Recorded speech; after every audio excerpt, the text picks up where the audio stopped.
We're 3x3 ano talaga focus, so it's a very good advantage for us. You're focusing on one event lang, and for the last year and a half we've been really focusing on 3x3. Our development, our progression has been really good, so it's a good development for 3x3 Philippine basketball. It's been one of our biggest factors sa program namin.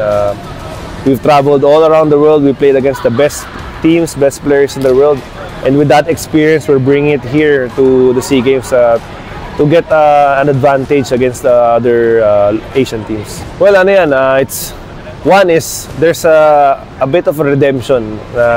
Inaano namin, we're trying to bring back the gold to the Philippines. So I know teams like Thailand, like Vietnam, they've been also really heavily invested in 3x3. So it's not going to be easy, pero you know, with our preparation, with the players, we're very confident that we can really match up with them and you know, bring back the gold. Ngayon, personally, medyo, syempre may konting pressure kasi last time, parang ano lang ako, shadow lang ako. Tapos ang mga kasama ko, mga talagang veterano. I have Jack Animam, Afil Bernardino, and Janine. So sila yung nag-guide sa akin. This time, ako naman yung pinakamatanda, so ako yung leader.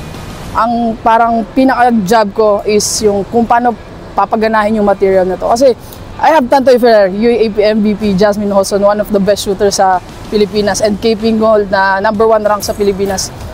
I have the materials eh. So ang challenge sa akin is kung paano ko to papaganahin, paano kami maglalaro as one.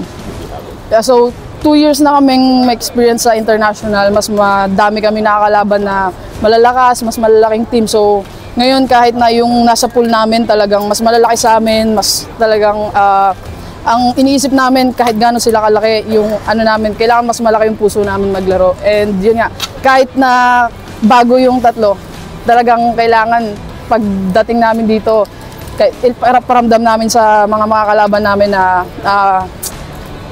kasama kami dito na kaya naming tumalo ng mga ganong kalalaking players or team.